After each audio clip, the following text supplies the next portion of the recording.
और रुद्राक्षोत्सव का नियम है, जो आया है खाली नहीं गए।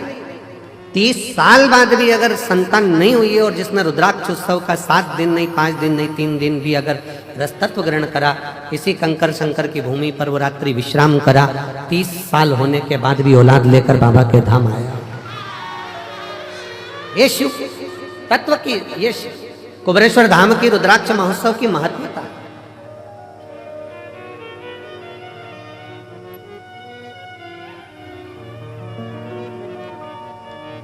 ये 24,000 श्लोक का ये शिव महापुराण की कथा कहती है कि मानव का देह, मनुष्य का शरीर, कोई ये ना सोचे कि केवल सुखी सुख भोगने के लिए मिला है। गुलाब का फूल और मानव का शरीर दोनों कष्टों के घेरे में रहता है। गुलाब का फूल भी कष्टों के घेरे में है और कांटों के ढेरे में है, और मनुष्य का देह भी, मानव का शरीर भी कांटों के ढेरे में है। दोनों कितना संघर्ष गुलाब का फूल करता है, कांटों में रहता है, कांटों में रहता है, बड़ा भी होता है, कांटे उसको चारों तरफ से घेरे रहते हैं, पर वो गुलाब का फूल अपना विश्वास नहीं टूटने देता, और एक दिन टूटकर वो मेरे शंकर के चरणों में, मेरे राम के चरणों में, मेरे कृष्ण के चरणों में चला ही जाता। वो मेरे शिव के चरणों में, मेरे राम के चरणों में, मेरे कृष्ण के चरणों में चला जाए।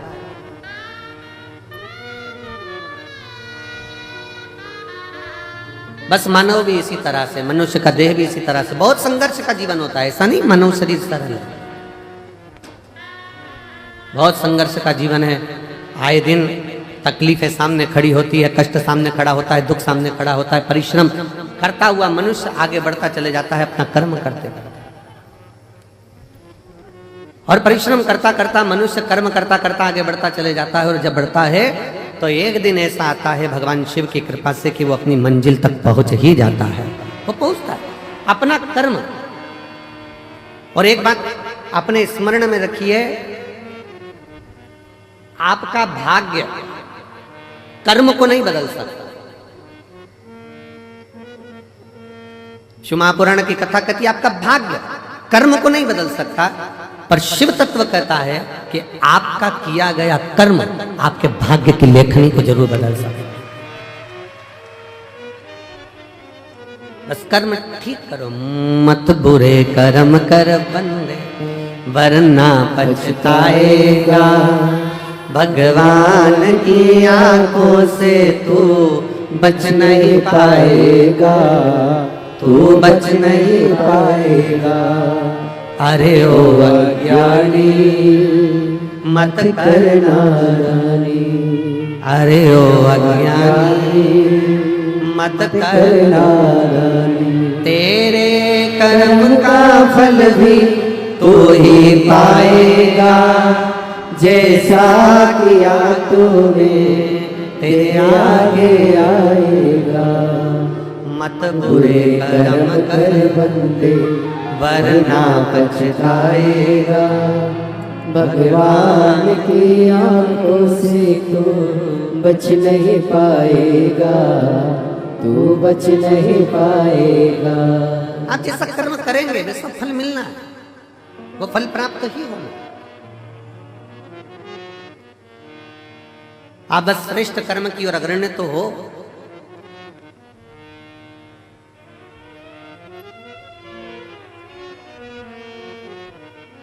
शिव महापुराण की कथा कहती है सत्य टिकता है और असत्य मिटता है। सत्य टिक जाता है, बहुत लंबा टिकेगा। आप सत्य के पथ पर चलिए, अपनी मेहनत करते हुए, अपने कर्म को करते हुए, अपनी लगनता को बढ़ाते हुए, अपनी मेहनत को बढ़ाते हुए, अपने कर्म को आगे बढ़ाते बढ़ाते बढ़ाते बढ़ाते जब अग्रणता में बढ़ोगे तो निश्चित है कि आपका भाग्य बदलेगा। एक बड़ा सुंदर प्रसंग है।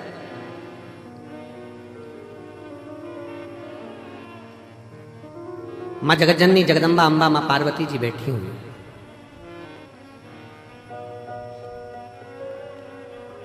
और माँ अम्बा, माँ जगज्जननी जगदम्बा माँ पार्वती जी विराजमान है।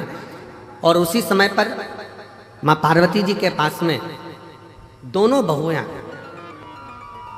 रिद्धि और दूसरी सिद्धि। दोनों आई।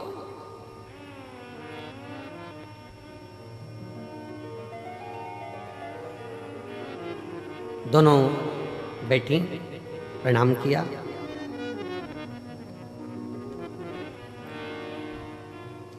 पार्वती जी ने आज रिद्धि सिद्धि दोनों को कहा कि मेरा फर्ज था, मैंने वो अदा कर दिया। विवाह करा बच्चों का, और बच्चों का विवाह कर कर बच्चे का मंगल विवाह हो गया। आप बहुएं घर में आ गई। अब ये मेरा फर्ज पूर्ण हो गया।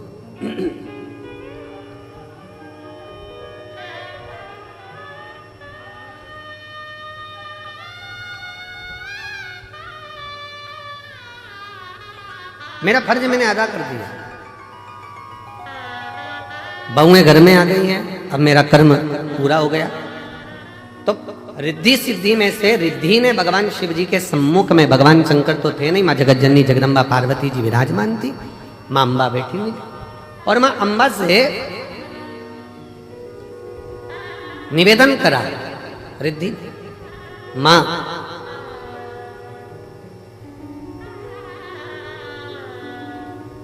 एक श्रेष्ठ स्त्री का, एक श्रेष्ठ नारी का सबसे बड़ा कर्तव्य क्या है?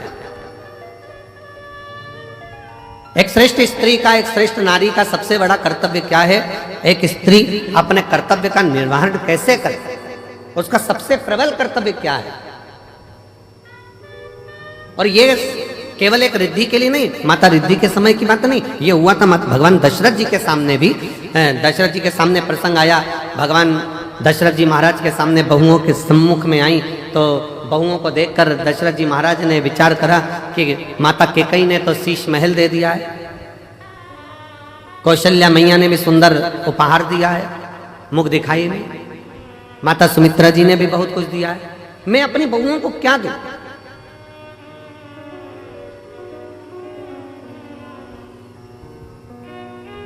तब दशरथ मामा ने कुछ समय के बाद एक फल मां जानकी जी की गोद में दिया और कहा, इस फल से हमारे घर की मर्यादा का स्मरण करिए। जानकी माता ने उस फल के टुकड़े करे और वो फल दशरथ जी के हाथ में ले जाकर दिया। दशरथ जी ने देखा कि जितने मेरे घर के सदस्य हैं उतने उस फल के टुकड़े हैं। दशरथ जी ने अपनी बहू को साधुता दिया कि मेरे घर में जो बहू आई है वो श्रेष्ठ आई है। उसने ये दर्शाया है कि स्वयं अकेले नहीं खाना है, अपने माता पिता का संस्कार ये है कि घर में अगर थोड़ी सी भी सामग्री आए तो घर के जितने सदस्य हैं सब आपस में बांट कर खाएं, सब बांट कर खाएं। हमने पहले रुद्राक्ष उत्सव में एक कथा सुनाई थी, 5 तरह के चोरों का, 6 तरह के चोरों का वर्णन करा था कि चोटे कौन कौन सी क्वालिटी के होते हैं। जिनके स्मरण में होगा उनको मालूम होगा कि चोर कितनी कितनी क्वालिटी के होते हैं, उनकी कथा हमने कही थी। दूसरे के घर में से चोरी धन उठाकर लिया है वो भी चोर है, दूसरे का पड़ा हुआ सामान उठा ले वो भी चोर है, किसी के घर में बिना पूछे घुस गया वो भी चोर है। ऐसे चोरों की अलग अलग क्वालिटियां बताई थी। उसमें एक चोट्टा और बताया था। वो कौन सा चोट्टा था? बाजार गया, खाने का सामान लाया, चुपचाप से जेब में रखा, पत्नी के कमरे में चला गया, दोनों ने मिलकर खा लिया, अपने बच्चों को दे दिया और घर में बूढ़े माँ बाप भूखे बैठे हैं, समझ लेना चोट्टा है, चोर है, वो भी चोर।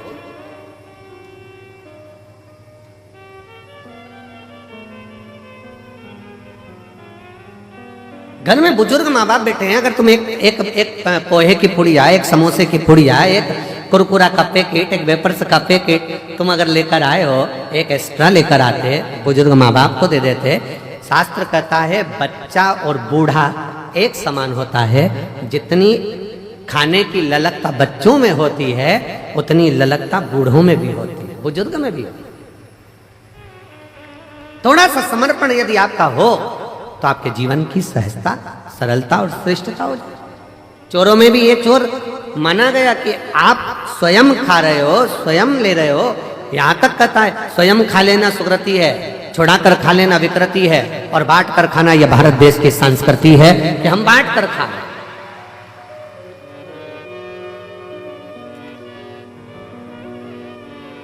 जो मिला है उसको श्रेष्ठता में पाओ,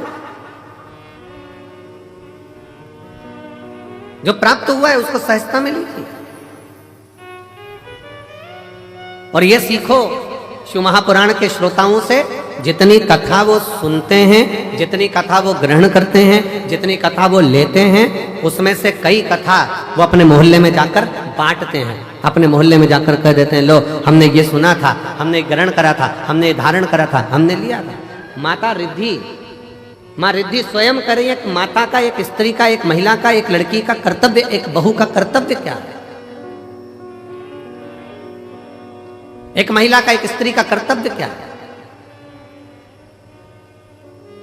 पूछा, तुरंत कहा, निवेदन करा मां पार्वती जी ने, एक स्त्री का सबसे बड़ा कर्तव्य है,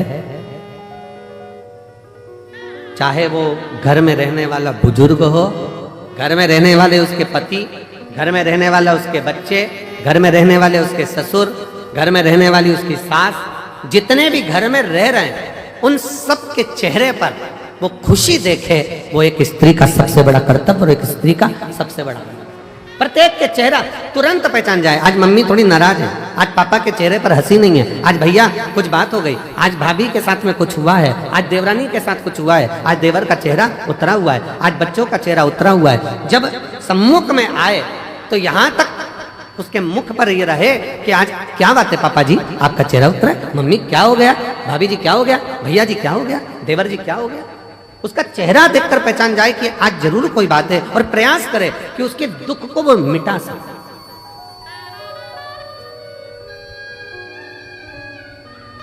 एक बात बहुत अच्छे तरह से कहेंगे, आज के जमाने में भूखे को भोजन कराने वाले ढेर सारे हैं, कम है क्या? जम के बोलो जरा। आज के जमाने में भूखे को भोजन कराने वाले बहुत सारे हैं, पर आज के जमाने में जो भूखा है, जो भूखा रहता है, उसको कमाने का तरीका सिखाने वाले कम है। भूखे को भोजन देने वाले बहुत सारे मिलेंगे और कहेंगे हम इनको भोजन करा देंगे, हम इनको लंगर करा देंगे, हम इनको भंडारा करा देंगे, ये भोजन करें, ये भोजन ग्रहण करें। पर अपने भीतर एक बात उतार कर रखिए कि किसी को भोजन करा रहे हो वो आपकी दया है, आपकी श्रेष्ठता है, भगवान की कृपा है, भोलेनाथ की करुणा है। पर उसके साथ एक बात और स्मरण में रखो कि जो बहुत दिनों से भूखा है, रोज कुछ ना कुछ बात है, रोज तकलीफ में, रोज कष्ट में, रोज परेशानी में, तो उसको समझा कर देखो हम कब तक आपको देंगे, हम कब तक आपको प्रदान करेंगे। एक काम करो, आप कुछ काम चालू करो, कोई व्यापार चालू करो, कोई व्यवसाय चालू करो, कोई ऐसा कार्य करो जिससे तुम्हारे जीवन में 2 रोटी रोज की आए और तुम्हें किसी के आगे हाथ फैलाना ना पड़ जाए। शिव महापुराण की कथा कहती है, कुबेरेश्वर धाम पर आने वाला एक एक व्यक्ति, ये एक पत्र है देखिए,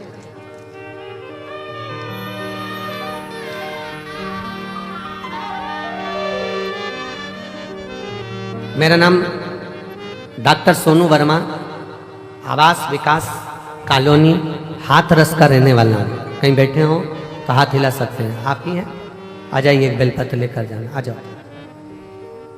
मेरा नाम डॉक्टर सोनू वर्मा, आवास विकास कॉलोनी हाथरस उत्तर प्रदेश का मैं निवासी हूँ। गुरुदेव, मैंने शंकर भगवान का पीछा नहीं छोड़ा।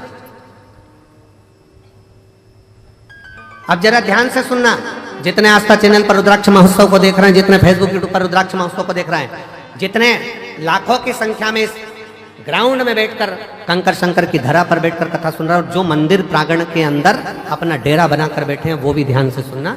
इसने कथा कितनी सुनी है। गुरुजी, मैं भी डॉक्टर और मैं एक अन्य डॉक्टर के साथ में मिलकर हम लोग हॉस्पिटल आदि चलाते थे, पर कोई बात के कारण बस वो अलग हो गया, मन खराब हो गया, परिवार पूरा टूट गया। विचार करने लगे अब करें तो एकदम करें क्या। हिस्सा जो उसका था वो पूरा चले गया और मिला कुछ नहीं। अब करें तो करें क्या? तब परिवार के लोगों ने कहा कि एक बार कुबेरेश्वर धाम चलो और कुबेर भंडारी से प्रार्थना करते हैं वहां चलकर। जब कुबेरेश्वर धाम आए, कुबेर भंडारी से वहां प्रार्थना करने के लिए आए और कुबेर भंडारी से अपन प्रार्थना करते हैं। यहां आकर बाबा से प्रार्थना करी, कंकर शंकर की पूजन करी कि अब मुझे जो धोखा मिला है कृपा ऐसी कर दो कि मेरा खुद का क्लिनिक हॉस्पिटल चालू हो, खुद का कोई अच्छा कार्य चालू। गुरुदेव बाबा से कहकर विनती कर कर नियम लेकर गया कि मैं भी जब तक मेरा खुद का काम चालू नहीं होता मैं कथा के पंडाल में कथा सुनूंगा।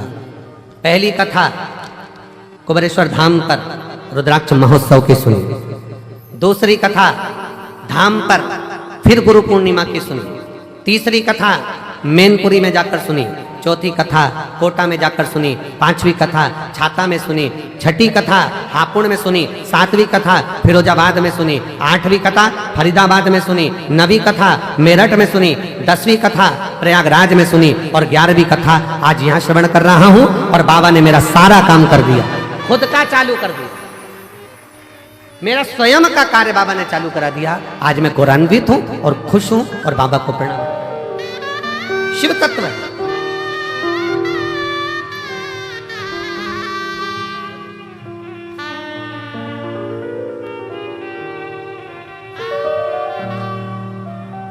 और मैंने तेरे ही भरोसे बाबा, तेरे ही भरोसे हवा बिच उड़ती जावांगी बाबा, डोर है तो छठीला में कटी जावांगी। भोले मैं तेरी पतन, शंभो मैं तेरी पतन, हवा बिच उड़ती जावांगी बाबा, डोर हथो छठीला में कटी जावांगी। एक विश्वास अपने भीतर प्रकट कर। मेरा कुबेर भंडारी, मेरा कुबेरेश्वर महादेव, मेरा कुबेर भंडारी कुबेरेश्वर बाबा जो इस पवित्र भूमि पर कंकर शंकर की धरा पर आता है, विश्राम करता, बाबा का गुणगान करता, प्रदोष आरती का दर्शन, प्रातः बाबा का जल भी चढ़ाना, प्रेम से बाबा से विनय कर कर जाता है। थोड़ा समय लग सकता है पर बाबा ऐसी झोली भरता है कि तुम्हें किसी के आगे हाथ नहीं फैलाने देता, खुद भंडार। हर हर वो स्वयं भरता, आपको किसी के आगे हाथ नहीं फैला। हम फिर कहेंगे भंडारा कराने वाले ढेर मिलेंगे, भोजन कराने वाले ढेर मिलेंगे, भूखे को भोजन खिलाने वाले मिलेंगे, पर भूखे को उसके व्यापार तक लगाने वाले, भूखे को उसके व्यवसाय से जोड़ने वाले नहीं मिलेंगे। नहीं, नहीं। पर शिव शिव, शंकर शंकर, ओगरदानी ओगरदानी। हम आशीष से कह रहे थे कि आशीष, सीहोर में गाड़ियाँ कम रुकती हैं, भक्त लोग इतने लाखों में आएंगे, कैसे बेचारे भोपाल से यहाँ तक आएंगे, कैसे पहुँचेंगे? सब ट्रेनें भोपाल तक आए।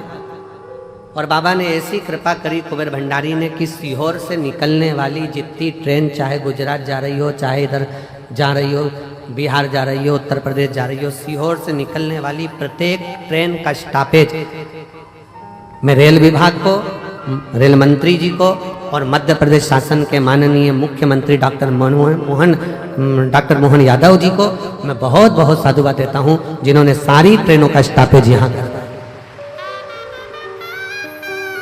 25 तारीख से 4 मार्च तक, 25 फरवरी से 4 मार्च तक जितनी ट्रेनें सीहोर से गुजरेगी सब 2 मिनट के लिए रुकेगी। यात्री आराम से, जो नीमच, मंदसौर, रतलाम, काला पीपल, सुजालपुर, शाजापुर, भोपाल आदि सब दूर के यात्री आराम से आएंगे, आराम से जाएंगे।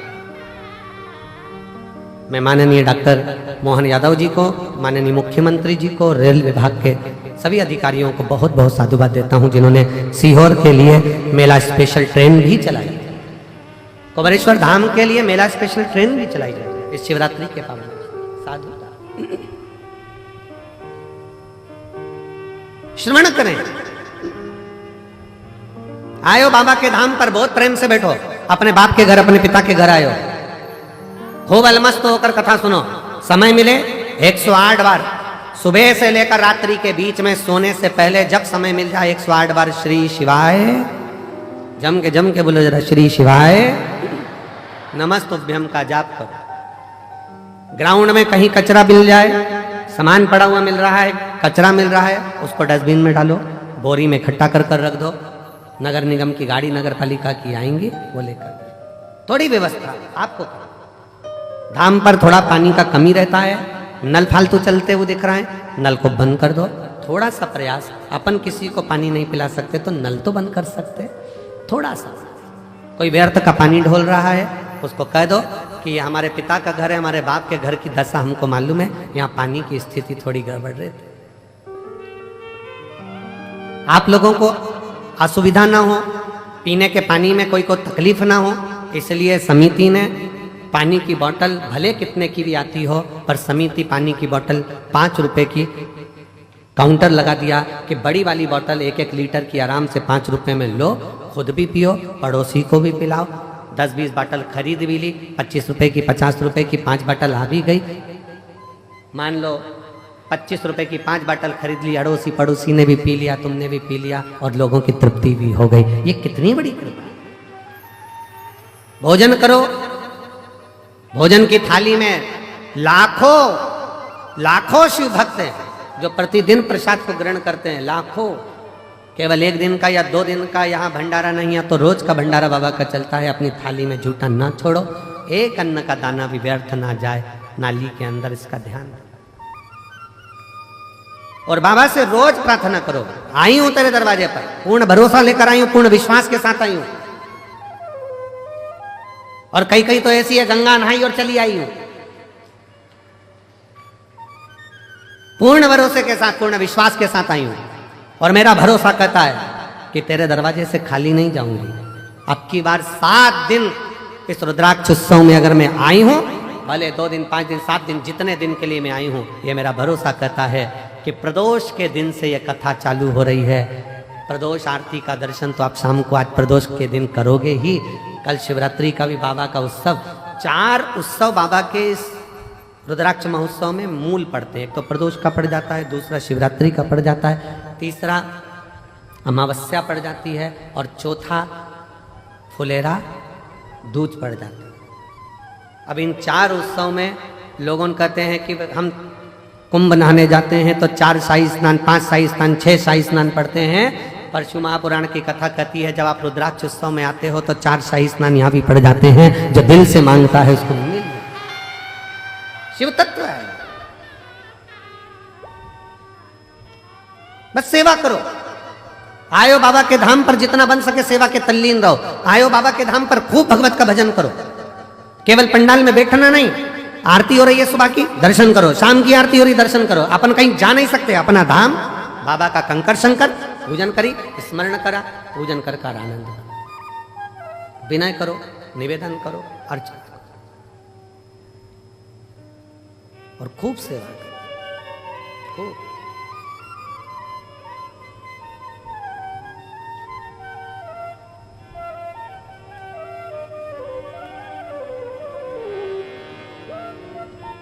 शिव तत्व है, भगवान शंकर की पवित्र कथा, शिव महापुराण की कथा कह रही है।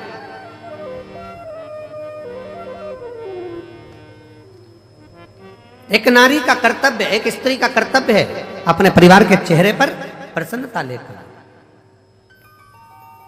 प्रसन्नता।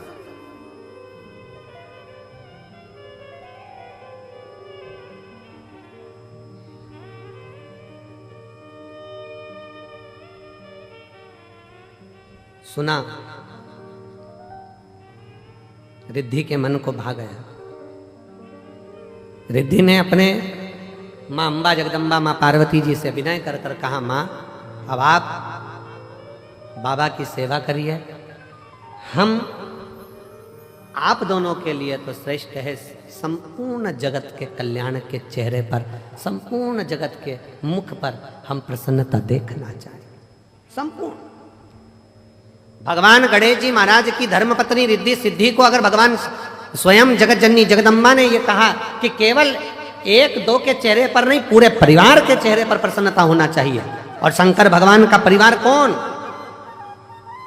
ब्रह्मा ब्रह्म लोक में निवास करते हैं, भगवान विष्णु वैकुंठ लोक में निवास करते हैं, और मृत्यु लोक का कोई देवाधिदेव है, मृत्यु लोक का कोई अधिपति है तो वह देवाधिदेव महादेव। तो आप कौन है? जो पृथ्वी पर जन्म लिया, सर्प पृथ्वी पर जन्म ले रहे हैं, पशु पक्षी पृथ्वी पर जन्म ले रहे हैं, सारे देवता अगर पृथ्वी पर जन्म भी ले रहे हैं तो वो भी भगवान का परिवार ही कहलाएगा। मृत्यु लोक में जिसका जन्म हुआ है, संसार सागर में जो पैदा हुआ है, मृत्यु लोक में जो जन्म लिया है, वो शंकर भगवान का रिश्तेदार, भगवान शंकर का संतान, भगवान शंकर का परिवार वाला, भगवान शंकर के कुटुंब वाले। आप और हम सब शंकर जी के परिवार वाले हैं, इसलिए बड़े अकड़ के रहना चाहिए शिव जी के परिवार वाले।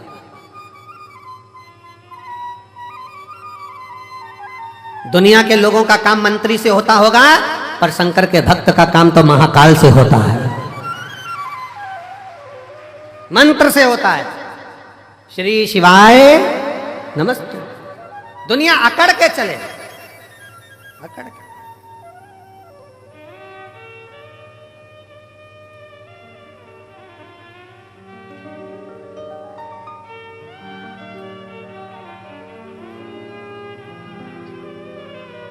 और हम तो आवाज, आप लोगों की आवाज यहां तक पहुंचना चाहिए। हम तो बाबा के भरोसे चलते हैं, हम तो बाबा के भरोसे चलते हैं, ये दुनिया वाले जलते हैं, ये दुनिया वाले जलते हैं, हम तो बाबा के भरोसे चलते हैं। आप उसके आश्रित हो, उसके आश्रित, और उससे विनय करते हैं, निवेदन। एक पत्र है, देखिए,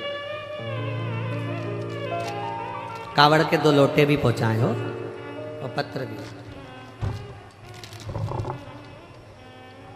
मैं रेखा रघुनाथ शिंदे, परवणी, महाराष्ट्र की रहने वाली हूँ। कहीं बैठी हैं? आप ही हैं? आ जाओ, आ जाइए। बेटी आई है क्या साथ में? नहीं आई है? आ जाओ, आप लोग आ जाओ, बेलपत्र ले जाओ। 8 अगस्त 2022 को मेरी छोटी बेटी 11 साल की अचानक हॉस्पिटल में भर्ती किया गया। तबीयत गड़बड़ हुई, आईसीयू में रखा गया। आईसीयू में रखा और बहुत तकलीफ से गुजर रही थी। डॉक्टर ने उसका ऑपरेशन करने के लिए कहा। उसे पेनक्रीज हुई, पर सूजन आ गई थी। उसके पेट में 3 गठान हो गई थी। मेरी बेटी से 11 साल की मेरी लड़की, जिसके पेट में 3 गठान हो गई, पेनक्रीज में सूजन आ गई। बेटी से मिलने मेरी सहेली आई, तभी उसने मुझे शिव महापुराण की कथा के बारे में बताया। मैं टीवी पर कथा देखती और हर दिन शंकर जी के मंदिर में जाकर जल और बेलपत्र लेकर उसे पिलाती। मेरे पूरे परिवार ने पशुपति व्रत किया और कहने बाबा से विनती करने लगे, अपने बच्चों के लिए कुछ भी कर सकती हूँ, ऐसा विचार कर आपकी कथाएं सुनती रही। गुरुजी, इतनी तकलीफ बच्ची को थी 2022 से। 17 कथा मैंने पंडालों में सुनी है अपनी लड़की के लिए। कारण डॉक्टर ने कह दिया था कि इसका ऑपरेशन हम उसके गर्भ के गठान का कर देंगे, पर जब ये बड़ी होगी उस समय पर ये गठान जो है इसकी सरल नहीं है, सहज जांचे भी होगी और वो सहज नहीं है। बड़ी बीमारी के चांस बताए। टेंशन में पूरा घर हो गया। ऑपरेशन कर भी देंगे, पर वो ऑपरेशन होने के बाद इसकी क्या स्थिति रहे वो कुछ नहीं कर सकते। तब 17 कथा पंडाल में जाकर सुनी, कुबरेश्वर धाम रुद्राक्ष महोत्सव में आई, बाबा से विनय करा, बेटी की हालत ठीक नहीं, और बाबा से एक ही विनय करा, कुछ भी करो पर मेरी बेटी के पेट की गठान निकल जाए और उसकी सूजन समाप्त हो। जितने डॉक्टर को दिखाते थे वो बताते थे कि ये गठान ठीक नहीं है, ये गलत सूचना देती है। और बाबा की ऐसी कृपा हुई, श्रावण के महीने में इसी कुबरेश्वर धाम पर आ गई और रोकर बाबा से प्रार्थना कर कर बाबा के पंडाल में बैठकर कथा सुनती, सुबह शाम की आरती का दर्शन करती, बेटी को लाई, रज लगाती, उसके पेट पर ले जाकर यहाँ से फिर जांच कराई और बाबा की कृपा से एक भी गठान उसके पेट में नहीं रही, सब गल गए। इसलिए मैं बाबा को यहाँ प्रणाम करने के लिए, एक शिव तत्व।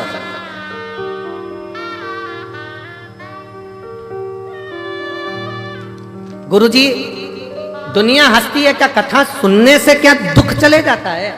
पर कोई मुझसे पूछे कि मेरी बेटी को नया जीवन दिया है शिव महापुराण की कथा, शिव तत्व।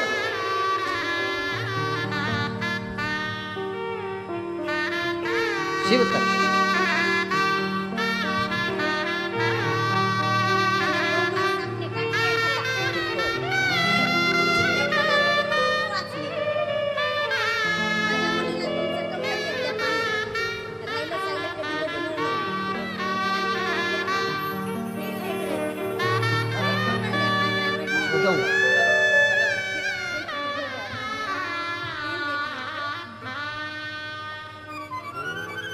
शिव तत्व की प्राप्ति किसको कहते हैं? शंकर की उदारता किसको कहते हैं? शिव तत्व किसको कहते हैं? केवल एक विश्वास। स्वयं तुलसी बाबा ने भी कहा है कि शिव विश्वास है, शंकर पर भरोसा ही मूल। बहुत आस लेकर आए हो आप लोग, बहुत विश्वास के साथ आए, और जितने आ रहे हैं, जितने कुबरेश्वर बाबा के धाम पर आ रहे हैं, उनसे भी निवेदन, एक भरोसा लेकर कथा कर तत्व ग्रहण, भरोसा लेकर। हमसे कई लोग सीहोर के कहते हैं गुरुजी भीड़ बहुत है, भीड़ होने के कारण वैसे हम हर साल हम जा नहीं पाते, टीवी पर कथा सुन लेते हैं। हमने कहा दुनिया के लोग अपना अपना नगर गांव विदेश छोड़ छोड़ कर कथा के पंडाल में आते हैं, आप तो नज़दीक के हो, अगर आधा किलोमीटर 500 मीटर भी चलने का मौका मिले ना, तो बाबा के पंडाल में बैठकर जहां जगह मिल जाए वहां बैठकर कथा सुनो, ये जीवन की सिद्ध है। श्रवण करो। दिन में नहीं आ सकते तो रात्रि के समय अपने पति के साथ गाड़ी पर बैठकर आओ और कहो चलो धाम पर जाकर बैठे हुए शिव भक्तों का मुख झूठा कराना है। कंकर शंकर की भूमि पर जाकर हमें भी देखना है एक बार कि रुद्राक्ष महोत्सव में मेरा बाबा क्या लुटाता है, हमको भी देखना है कि शंकर क्या दे, क्या प्रदान।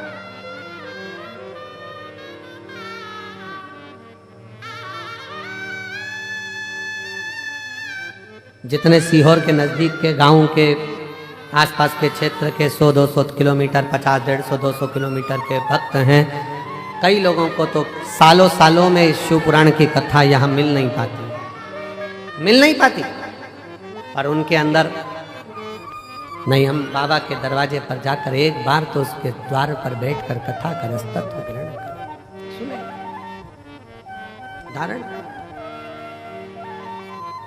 देगा।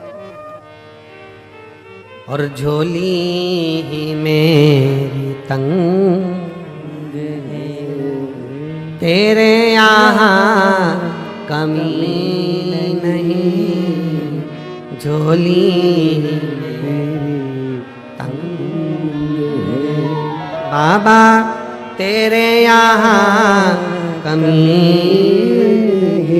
उसके दरवाजे पर जाकर उससे प्रार्थना कर कर, निवेदन कर कर, विनय कर कर हम कुछ प्राप्त कर सकते।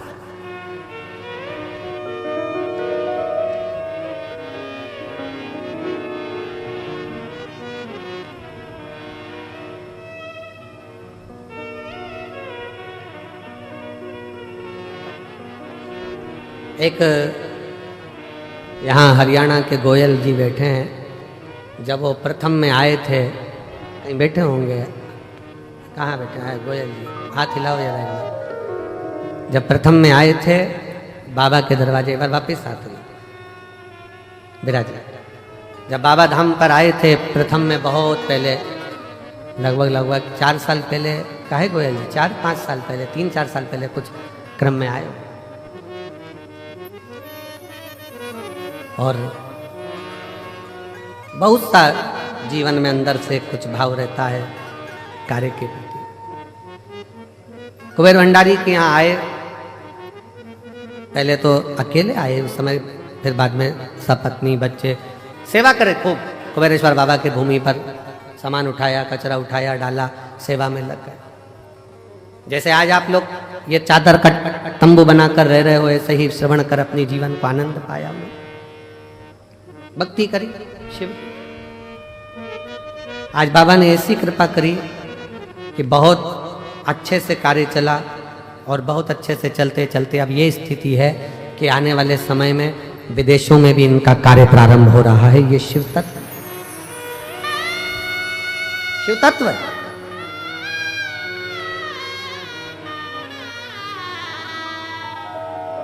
कुबेरेश्वर बाबा की भूमि, कुबेर भंडारी का ये कंकर शंकर आपके हाथ को ऐसा नहीं होने देता।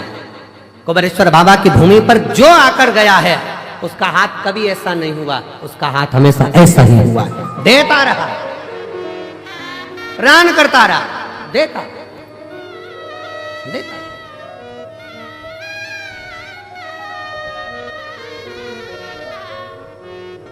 बस दिल से विश्वास के साथ उसको भजो, विश्वास के साथ।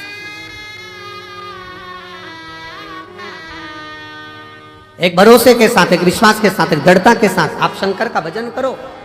अपने भीतर का अहम, अपने भीतर का अहंकार, अपने भीतर का काम, अपने भीतर की आसक्ति, अपने भीतर की तृष्णा, अपने भीतर का लोभ, अपने भीतर की वासना, इन सबको त्याग दीजिए, सब छोड़।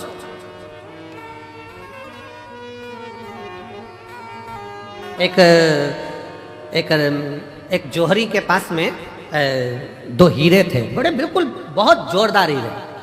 2 हीरे थे जोहरी के पास में, और दोनों कीमत वाले थे दोनों। पर जोहरी को मालूम था, उसके बाप ने, उसके पिताजी ने बताया था। उसके पिताजी बोले थे कि इसमें एक हीरा असली है और एक हीरा नकली। अब जिसको भी दिखाता वो तो हीरे वाले कह देते हैं नहीं दोनों एक जैसे हैं, दोनों सेम, दोनों की क्वालिटी, दोनों का कैरेट, दोनों का नक्काशी, दोनों एक जैसी, दोनों की कीमत करोड़ों में। परंतु उसके पिताजी ने कहा था कि इसमें एक हीरा असली है और एक हीरा नकली। अब जोहरी ने विचार करा, पिताजी ने अच्छा खासा व्यापार दे दिया कि इसमें एक हीरा असली और एक हीरा नकली। अब जोहरी क्या करता, अलग अलग नगर में जाता, प्रदेश में जाता, और प्रदेश में जाकर आवाज लगाता वहां के राजा को, महाराज मैं उस नगर का जोहरी हूं, मेरे पास में 2 हीरे हैं, अगर तुम्हारे नगर में कोई जोहरी हो तो बता दे इसमें असली कौन सा, नकली कौन सा। अगर किसी जोहरी ने मुझे नकली हीरा बता दिया इसमें से, तो मैं अपनी पूरी प्रॉपर्टी, पूरी जमीन उसको दे दूंगा, और अगर नहीं बता पाया महाराज तो आपको राजघराने में से 5000 एकड़ जमीन, 5000 बीघा जमीन और 1.25 लाख सोने की मोहरें देना पड़ेगी। अब राजा के पास में जब चैलेंज जाता तो राजा ने अपने अपने नगर में बहुत अच्छे अच्छे जोहरी रहते, उन्होंने बुलाया, लाओ बताओ इसमें असली कौन सा, नकली कौन सा, इसमें से बताया जाए असली कौन सा, नकली कौन सा। जोहरी को बुलाते हैं, वो दूरबीन लगाते हैं, नाप तोल करते हैं, सब कुछ देखते पर कह देते हैं नहीं साहब ये तो दोनों ही असली है, दोनों का कैरेट एक जैसा, दोनों बढ़िया, दोनों बढ़िया। नहीं महाराज, आखिरी में वो बता नहीं पाता कि नकली कौन सा है, तो राजा उसको पैसे देकर भेज देता। पर एक नगर में गया तो वहां जाकर चिल्लाया कि इसमें से नकली बता दो कौन सा है, इसमें असली कौन सा है और नकली कौन सा है। वहां पर भी हार रहा था। वहीं पर एक संत बैठा हुआ, एक साधु, एक संत बैठा। संत के पास सूचना गई, बताओ इसमें असली कौन सा, नकली कौन सा। जोहरी हार गए।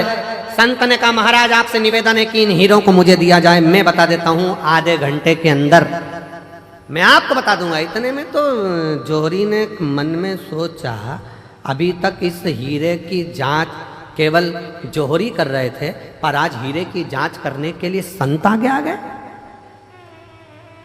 क्या है इसमें ऐसा? संत ने कहा मैं बता सकता हूं इसमें असली कौन सा नकली कौन सा। जौहरी ने हंसकर कहा महाराज अगर आपके नगर का संत बताएगा तो 10,000 बीघा जमीन देना पड़ेगी 5,000 की जगह। राजा ने भी संत को बुलाकर कहा महाराज क्यों लुटवा रहे हो, 5,000 ही जाने दो। क्यों कह रहे हो? नहीं महाराज, संत ने कहा तुम्हें असली और नकली बताकर ही मानूंगा। ठीक है महाराज, अगर तुमने 5,000 की जगह 10,000 जमीन दिलवा दी ना तो तुम भी सोच लेना सूली पे टांग दूंगा। राजा कहे, संत कहे मंजूर है तुम मुझे सूली पर टांग देना, पर आज बता के मानूंगा इसमें असली हीरा कौन सा नकली कौन सा। तो ले जाओ। संत दोनों हीरो को ले गया, दोनों को ले जाके जमीन पर रख दिया, दोनों को रख दिया, बैठ गए। 20 मिनट बाद उठकर गया, संत हीरा उठाया, दूसरा हीरा उठाया और राजा के हाथ में दे दिया। ये जो दूसरा हीरा है ना ये नकली है। जौहरी ने कहा तुम कैसे कह सकते हो कि ये असली और ये नकली है? संत ने कहा थोड़ी सी गर्मी पाकर जो गर्म हो जाता है वो कांच है, थोड़ी सी गर्मी पाकर भी जो ठंडा रहे वो हीरा है। धन की थोड़ी सी गर्मी पाई और गर्म हो गए तो मुझे जानता नहीं है, पहचानता नहीं है, मैं ये हूं मैं वो। कांच, काया की थोड़ी सी गर्मी मिल गई, मैं बड़ा सुंदर, मैं बड़ी सुंदर, मैं बड़ा सुंदर, बड़ी सुंदर। काया की गर्मी आ गई। बात बात में कह देना अपना चेहरा देख कर आ, चल अपना चेहरा देख कर आ। गर्मी कांच का टुकड़ा। धन की गर्मी, वैभव की गर्मी, सत्ता की गर्मी, जरा सी कुर्सी आई, पद मिल गया, प्रतिष्ठा मिल गई, कुर्सी मिल गई, सत्ता मिल गई, अहंकार में फूल गए सब। तो मुझे जानते नहीं हो, मेरे पास ये पद है, मैं वो हूं, मैं वो हूं। गए, समझ गए कि ये कांच है। हीरा कितनी भी गर्मी पड़ जाए पर हीरा अपना तत्व नहीं भूलता। हीरा ठंडा की ठंडा ही रहता है, वो भले करोड़ों का क्यों।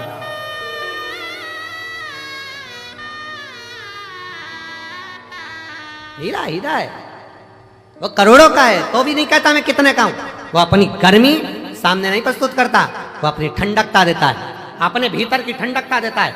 आप कितने भी ओहदे पर पहुंच जाओ, कितने बड़े पद पर पहुंच जाओ, कितनी बड़ी कुर्सी पर पहुंच जाओ, कितने बड़े अधिकारी बन जाओ, कितने बड़े मिनिस्टर बन जाओ, कितने बड़े मंत्री बन जाओ, कितने बड़े संतरी बन जाओ, कितनी भी पद पर पहुंच जाओ, पर याद रखना अगर ओरिजिनल हीरे होना, ओरिजिनल हीरे होना तो अपने को अंदर से तपाना मती, कूल रहना, ठंडे कूल। जरा सा वैभव आया, मकान बन गया, जोरदार बंगला बन गया, जोरदार गाड़ी आ गई और मालूम पड़ा किसी को गिने ही ना तो समझ लेना कांच का टुकड़ा है, थोड़े दिन का, हल्का सस्ता। समझ तुम देखो कई घर में बहुत, वैसे तो आजकल की जितनी बहुएं आती हैं, बेटियां आती हैं, वो ऐसा व्यवहार नहीं रखती हैं, पर पूर्व समय के बहुत सारी फिल्में जो बनती थी ना, पहले के समय में जो फिल्म बनती थी आप उसको देखना, उन फिल्मों में बहुएं आती थी और अपना रोल अदा करती थी। और तुम मुझे जानते नहीं हो, जेठानी से कहे तुम काम करो मैं तो अप टू डेट, देवरानी से कहे तू कर मैं अप टू डेट। ये क्यों दिखाते थे? उसमें यही दिखाते थे कि गर्मी है, जो गर्म हो रहा है, धन को देखकर, वैभव को देखकर, सत्ता को देखकर, अपने धन और वैभव, सत्ता, प्रतिष्ठा को देखकर जो गर्म हो रहा है वो कांच का टुकड़ा है, उसमें हीरापन नहीं है। हीरा वो होता है जो अपनी कीमत ही नहीं बोलता, वो अपनी कीमत बोलता ही नहीं। नम्रता उसकी कीमत, सहजता उसकी कीमत।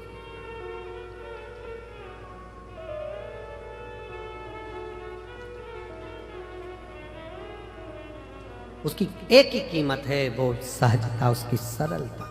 मेरे शंकर भगवान में बहुत बड़ी नम्रता, सरलता, सहजता कितनी होगी जरा विचार करिएगा। दुनिया के लोग अमृत पी रहे हैं उनके सामने और उनको विष का कटोरा रख दिया गया। विष का कटोरा। ए मेरी जीजियों, एक बात बताएं आपको, बहुत सावधानी से सुनना, बहुत सावधानी से। तुम्हारे घर में शादी है ना, और शादी में सारे वीआईपी आए हैं ना, उन वीआईपीओं के लिए अलग से व्यवस्था है और तुम्हारे लिए एक साधारण सी व्यवस्था है। साधारण, बहुत समझना, बहुत।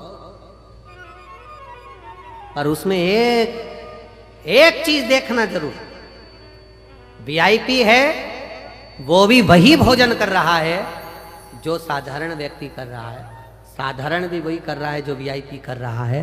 तो समझ लेना कि थोड़ी सी सहजता रखिए। भोजन में कोई बढ़ोतरी कोई घटोतरी नहीं, कोई बढ़ोतरी कोई घटोतरी।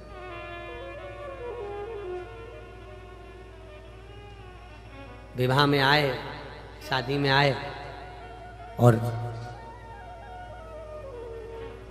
अहंकारिता का शब्द का संबोधन तुम्हारे भीतर आ गया तो वो श्रेष्ठता नहीं। कांच गर्म हो जाता है, हीरा गर्म नहीं होता। हीरा की सस्ता है, कूल रहना, ठंडा रहना, सरल रहना। धन कितना भी बढ़ जाए, कितने बड़े भी वैभवपति बन जाओ, धनपति बन जाओ, सत्तापति बन जाओ, तुम्हारे पास में कुछ भी आ जाए, पर अपनी नम्रता को मत खोना, अपनी नम्रता। हमारे सीहोर के गांधी रोड पर रहने वाले श्री कमल जी झवर, एक बार उनके यहाँ वियलम मध्य में जब सीहोर थे तो एक दिन कार्यक्रम के लिए वहां पहुंचे थे। झवर जी के, सुमित झवर के यहाँ कार्य था, वहां पहुंचे तो कमल झवर जी एक बात कह रहे थे कि गुरु जी, जब भी मेरा मन छोटा बनने का होता है ना, तो मेरी उम्र से जो बड़े हैं मैं उनके पास जाकर बैठ जाता हूं। जो मेरी उम्र से बड़े हैं मैं उनके पास जाकर बैठ जाता हूं। क्यों? मां के पास जाकर बैठोगे तो मां तुमको बच्चा ही समझेगी, और घर के बड़ों के पास जाकर बैठोगे तो वो तुम्हें पप्पू बप्पू सब गोलू ही समझेंगे। छोटा है, छोटा है, छोटा है। अपनी उम्र पत्नी के साथ बैठे हो तो भी तुमको ये महसूस हो सकता है अब थोड़ी उम्र बढ़ती चली जा रही है। अपने बच्चों को देखोगे तो ऐसा लगता है कि अब ये बड़े हो गए, हमारी उम्र घटती चली जा रही है। पर अपनी माँ के पास, अपने पिता के पास, अपने ताऊ के पास, अपनी ताई के पास, अपने गांव में, अपने नगर में, अपने शहर में रहने वाले बुजुर्गों के पास आधा घंटा जाकर बैठोगे ना तो तुमको वही महसूस होने लगेगा कि आप वही छोटे के छोटे हो और ये सब बड़े हैं। और सहजता का, प्रेम का, एक वात्सल्य का स्मरण, सरलता, नम्रता उसमें आ जाए। और हमारा आपसे भी निवेदन है, वो शब्दों का स्मरण रखिएगा आपके भीतर।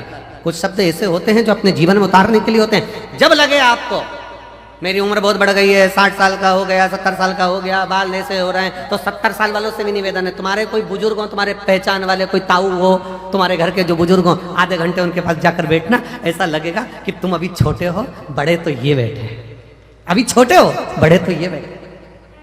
और फिर निवेदन है, जितनी मेरी जीजियां कुबरेश्वर धाम पर आए, जितने मेरे जीजा कुबरेश्वर धाम पर आए, जितने मेरी बेटियां बेटे कुबरेश्वर धाम पर आए, आप ये मानकर चलना हमारा बाप अभी सिर पर बैठा है, हमारी पूरी जिंदगी इसी के सुप्रत है, ये संभालेगा, देगा और भरेगा, वो करेगा। मेरा शिव है। अहमता जब भीतर में आ जाए, अहंकार जब तुम्हारे भीतर आ जाए, उसको त्यागने का प्रयास करिए, उसको छोड़ने का प्रयास। भगवान शंकर के सम्मुख में देवता अमृत लेकर बैठे हैं, भगवान शंकर के सामने विष रखा है, नम्रता देखिए। पार्वती जी कर रही है, विष मत पीना प्रभु। भगवान विष्णु, भगवान ब्रह्मा, इंद्र, गरुण, वरुण, सारे 33 कोटि देवता अमृत पी रहे हैं और तुम विष पी रहे। भगवान कहते हैं मैं विष पीऊंगा। क्यों? क्यों? किस लिए? शंकर भगवान कहते हैं मैं विष कोई नहीं पिएगा तो इस पृथ्वी पर डाल दिया जाएगा। पृथ्वी पर अगर विष का कटोरा रखा गया ना, विष का एक बूंद भी अगर पृथ्वी पर गिर गया ना, ये पूरी पृथ्वी बंजर हो जाएगी, वृक्ष सूख जाएंगे, पक्षी मर जाएंगे, पशु तड़पेंगे, मनुष्य तो कहाँ समा जाएगा, दिखेगा नहीं। भगवान कहते हैं मैं देवताओं के लिए विष नहीं पी रहा हूं। शंकर भगवान कहते हैं मैं तो मेरे इस परिवार के लिए विष पी रहा हूं, जिसको पीकर मैं इनको बचाना चाहता हूं। चलो एक बात अच्छे से समझो, समझिएगा जरा। 4 जगह पर क्या गिरा था जो कुंभ होता है? 4 जगह पर क्या गिरा था?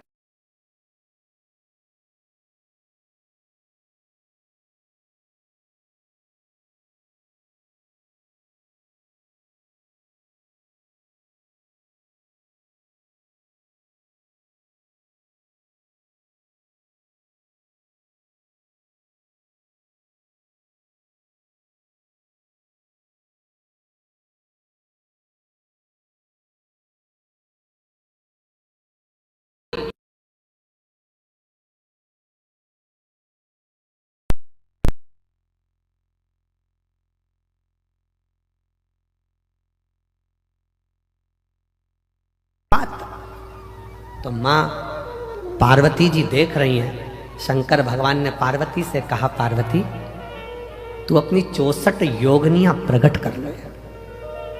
64 योग। पार्वती जी ने पूछा क्यों? मैं 64 योगनी का रूप धारण क्यों करूं? पार्वती तुम 64 योगनियां प्रकट कर ले। क्यों? हे जगत जननी, जब मैं विष पीऊंगा ना, मान लो भूल से भी अगर ये कटोरे में से, पात्र में से अगर भूमि पर गिरेगा ना, तो मेरे ये बच्चे, ये पूरी पृथ्वी नष्ट हो जाएगी।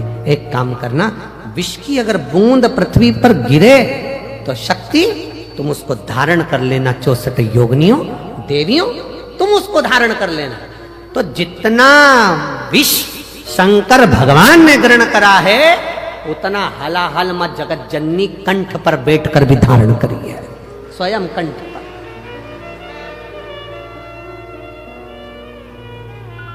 मां जगत जननी स्वयं बैठी।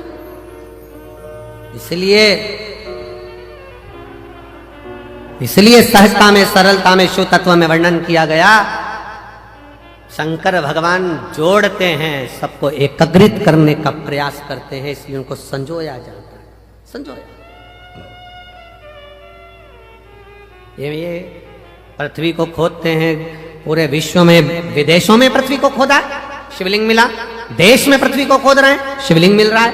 शिव तत्व जोड़ने का काम करता है, शिव तत्व संजोने का काम करता है, जोड़ने का काम करता है। जो जोड़ता है उसको संजो कर, उसको संभाल कर रखा जाता है। दर्जी की दुकान पर गए हो कभी तुम लोग? अरे बोलो तो जम के बोलो जरा, गए हो? दर्जी की दुकान पर गए होगे तो उसके पास में 2 चीजें रहती है, एक कैंची रहती है, एक सुई रहती है। कैंची को तो दर्जी पांव के नीचे रख लेता है, बोलो रखता है कि नहीं रखता? इधर पटक देगा, उधर पटक देगा, पांव के नीचे रख लेगा। और सुई दर्जी पांव के नीचे रखता है, इधर उधर पटकता है? नहीं। सुई तुरंत उसने टोपी निकाली, वापिस लगा।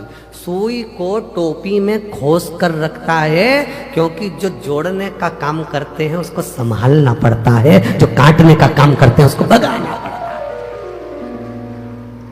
सुई जोड़ रही है, सुई जोड़ने का काम कर रही है, उसको टोपी में लगाया गया, उसको संभाला गया। हमारे यहाँ गांधी रोड पे बहुत सारे दर्जी बाबा होंगे, बहुत। हमारे जब हम वहां जाते तो सब कैंची को साइड में पटक कर रखा, साइड में, और सुई टोपी में लगा ली उन्होंने तुरंत, टोपी के अंदर उसको संभाल के रख, डब्बी के अंदर उसको कपड़े के अंदर खोस के रख दी, ये गिर जाएगी। मेरी जीजियां भी जब काम करती हैं सिलाई का, तो वो भी अपनी सुई को बड़े संभाल कर कपड़े में खोस कर रखती है। कैंची तो पटक दी, ड्राज में डाल दो, नीचे रख दो, पड़ी रहने दो। काटने का काम कर रही है, इसलिए पड़ी हुई है। जो जोड़ रहा है उसको संजोया गया, उसको संजोया। सेवा का शिव तत्व में आनंद था, सेवा।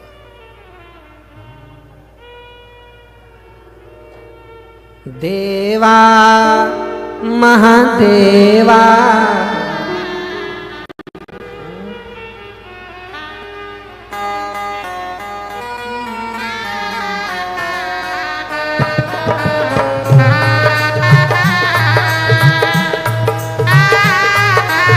दोनों हाथों से पीछे वाले जो मंदिर के अंदर बैठे हैं, तंबू लगा लगा कर वो भी दोनों हाथों से।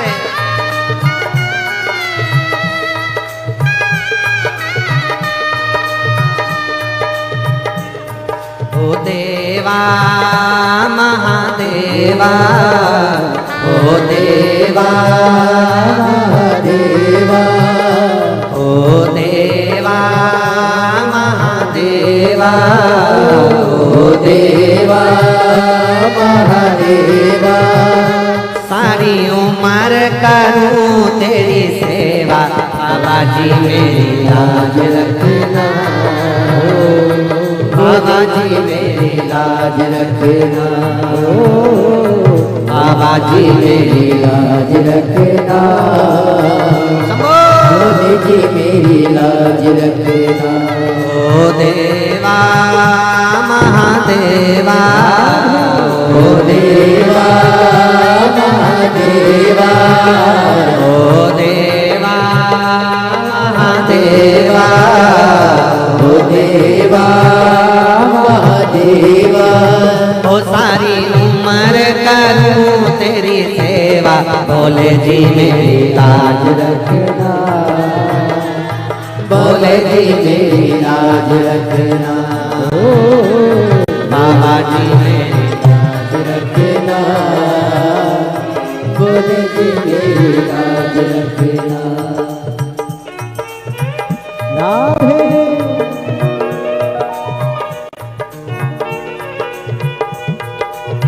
हरि बोल।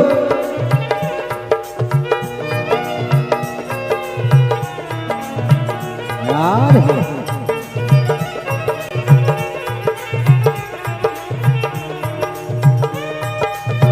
जय राधे हरि बोल।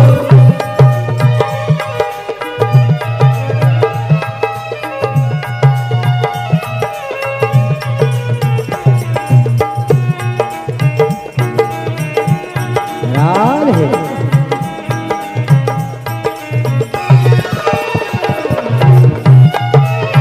राधे राधे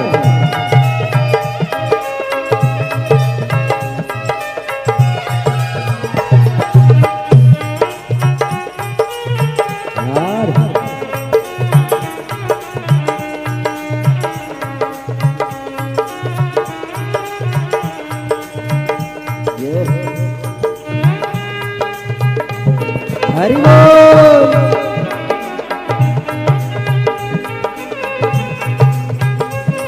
राधे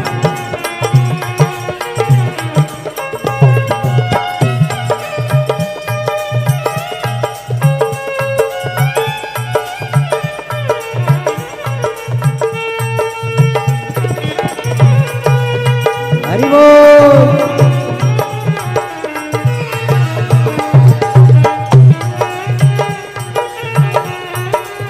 राधे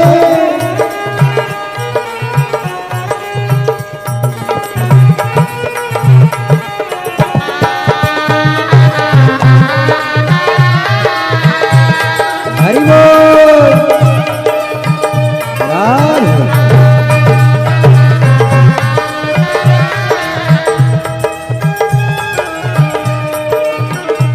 तेरी जटा में गंगा विराजे, तेरी जटा में गंगा विराजे, तेरी जटा में गंगा विराजे, तेरी जटा में गंगा विराजे। सब भक्त लगा रे गोता, भोले जी मेरी लाज रखना, बाबा जी मेरी लाज रखना, भोले जी मेरी लाज रखना, बाबा जी मेरी लाज रखना।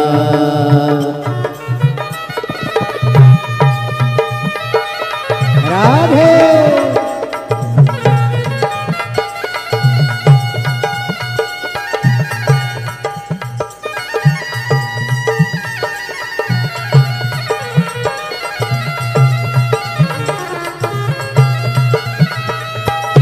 हरि बोल। राधे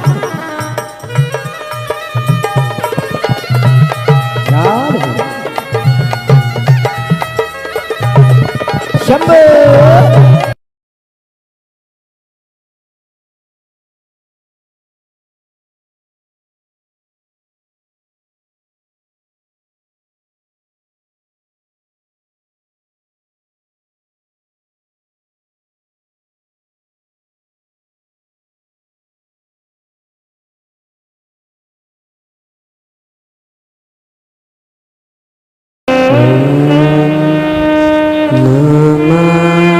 शिवाय ओम नमः शिवाय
बजाओ भोलानाथ डमरू धीमा बजाओ, धीमा बजाओ भोलानाथ डमरू धीमा बजाओ, धीमा बजाओ भोला धीमा बजाओ, धीमा बजाओ भोला धीमा बजाओ, ओ धीमा बजाओ भोला धीमा बजाओ, धीमा बजाओ भोला धीमा बजाओ, अरे धीमा बजाओ भोलानाथ डमरू धीमा बजाओ, धीमा बजाओ भोलानाथ ताली से बजते हुए धीमा बजाओ।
डमरू की धुन सुन के ब्रह्मा जी आए। ब्रह्मा जी आए संग ब्रह्मणी को लाए।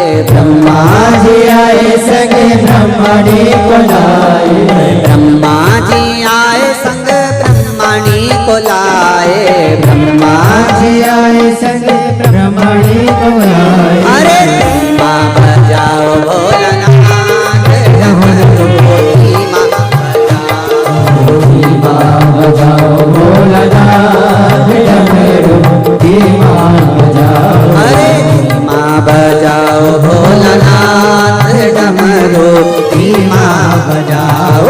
धीमा बजाओ भोलानाथ डमरू धीमा बजाओ। अरे धीमा बजाओ भोला धीमा बजाओ। धीमा बजाओ भोला धीमा बजाओ। धीमा बजाओ भोला धीमा बजाओ। धीमा बजाओ भोला धीमा बजाओ। अरे धीमा बजाओ भोलानाथ डमरू धीमा बजाओ। धीमा बजाओ भोलानाथ डमरू धीमा बजाओ। शंभो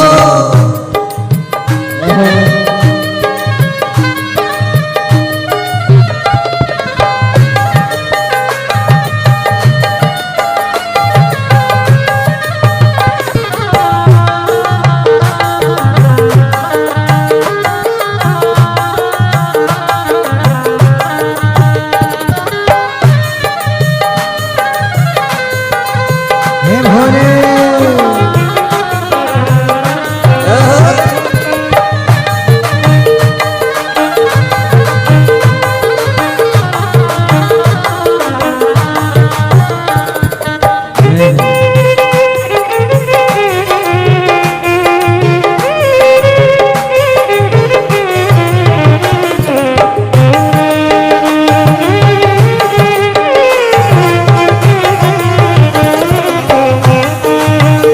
बड़े आनंद से दोनों हाथों से ताली से बजाओ। डमरू की धुन सुन के राम जी आए। डमरू की धुन सुन के राम जी आए। ओ राम जी आए संग सीता को लाए। राम जी आए संग सीता को लाए। ओ राम जी आए संग सीता को लाए।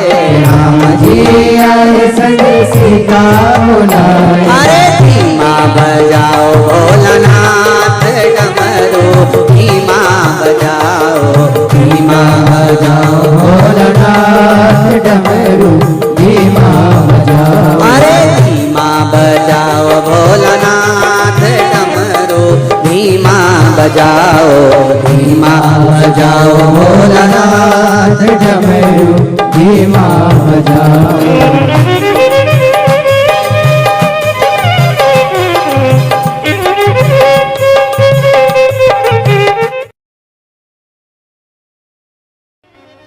बस कर्म ठीक करो मत बुरे कर्म कर बंदे वरना पछताएगा। भगवान की आंखों से तू बच नहीं पाएगा। तू बच नहीं पाएगा। अरे ओ अज्ञानी मत करना नादानी। अरे ओ अज्ञानी मत करना नादानी। तेरे कर्म का फल भी तू ही पाएगा। जैसा किया तूने तेरे आगे आएगा।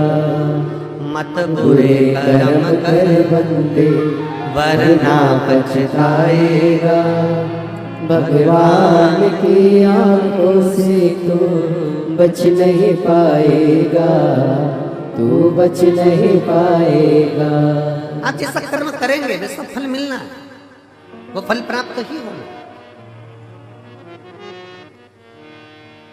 आप बस श्रेष्ठ कर्म की ओर अग्रण्य तो हो